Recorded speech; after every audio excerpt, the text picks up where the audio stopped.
Selamat pagi, saya Rina Kartika Mauren 154-18203 dari Aspek Fisik dan Lingkungan akan mempresentasikan hasil analisis kami berdasarkan data yang telah didapatkan.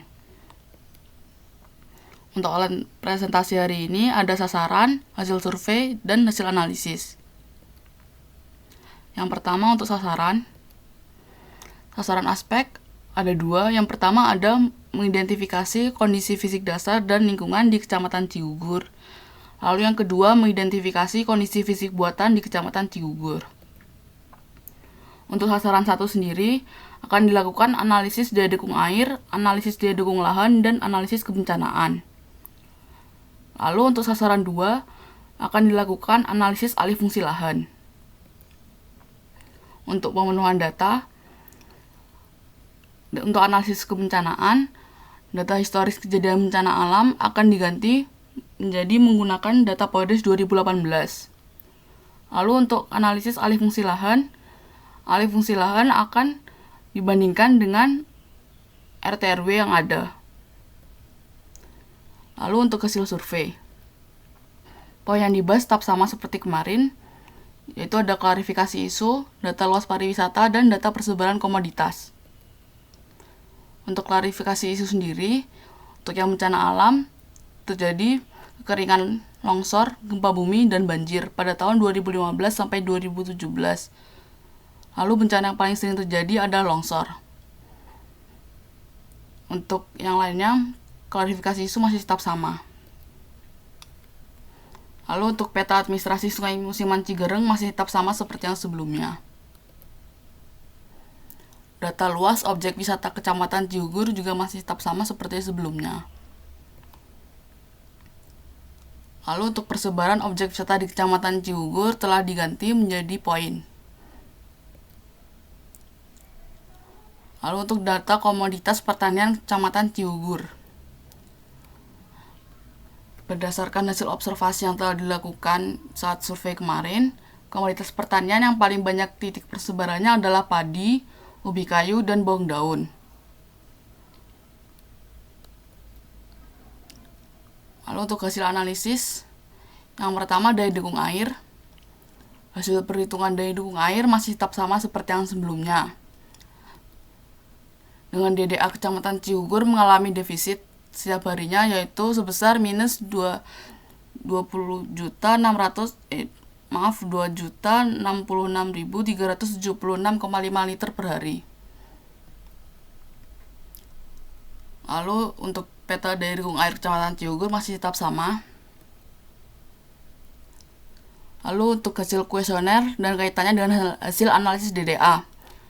Yang pertama itu sebagian besar responden menggunakan PDAM sebagai sumber air. Lalu 76,85% responden mengaku tidak pernah kekurangan air.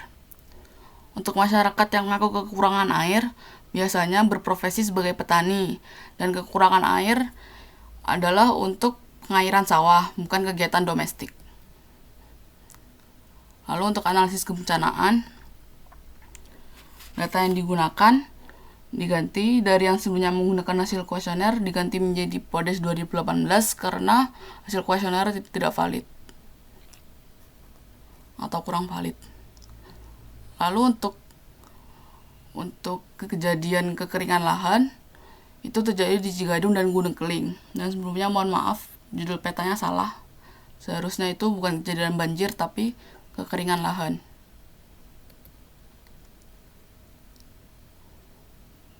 Lalu untuk kejadian longsor terjadi di Puncak, Cisantana, dan Cipari. Lalu untuk bencana gempa bumi terjadi di Desa Puncak, Cisantana, Kelurahan Cigugur, Kelurahan Cipari, Kelurahan Gunung Keling, dan Desa Babakan Mulia. Lalu untuk kejadian banjir hanya terjadi satu kali dan terjadi di Desa Babakan Mulia. Lalu ini untuk peta kerentanan gerakan tanah di Kecamatan Cigugur masih tetap sama seperti yang sebelumnya. Lalu ini ada peta KRB Gunung Api Ciremai di Kecamatan Cigugur karena ada Gunung Ciremai di dekat Kecamatan Cigugur, dan Kecamatan Cigugur termasuk dalam KRB-nya. Lalu untuk analisis kebencanaan, yang pertama itu kekeringan lahan wajar terjadi dan sebagian besar terjadi di Gunung Keling karena banyak lahan pertanian dan daya dukung air Gunung Keling mengalami defisit terbesar dari desa atau kelurahan lainnya. Lalu untuk longsor, paling sering terjadi longsor itu terjadi di puncak karena berada di zona dengan kerentanan gerakan tanah menengah dan tinggi. Lalu longsor juga terjadi di Cipari.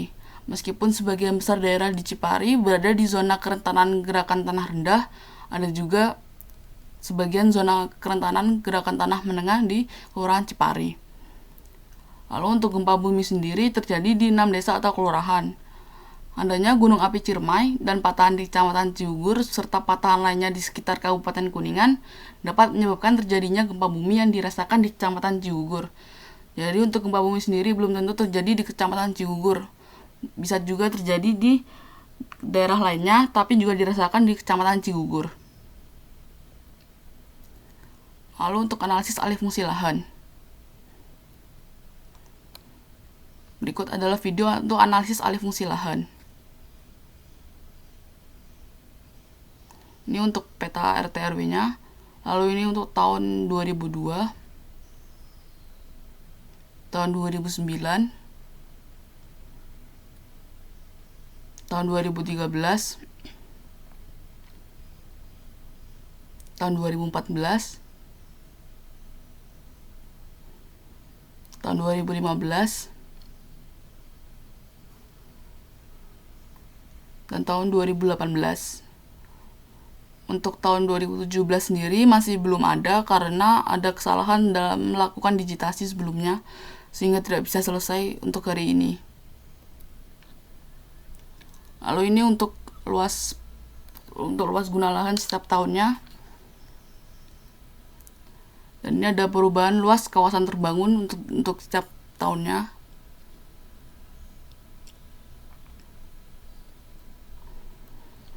Dan untuk kesimpulan berdasarkan hasil analisis sejauh ini, yang pertama itu kesimpulannya untuk daya dukung air, yaitu daya dukung air di Kecamatan Ciugur tidak memadai. Desa yang mengalami defisit daya dukung air paling besar adalah Gunung Keling. Hal ini didukung dengan adanya kekeringan lahan sebanyak 3 kali di desa tersebut dari data Podes 2018. Lalu untuk yang kebencanaan yang sering terjadi di Kecamatan Ciugur selama 2015 sampai 2017 adalah longsor dan gempa bumi. Lalu untuk alih fungsi lahan, terjadi lonjakan untuk area terbangun pada tahun 2015. Hal ini mungkin dipicu oleh adanya investasi di sektor perumahan pada tahun 2013 sesuai dengan data dari aspek Equil. Sekian presentasi dari saya, terima kasih.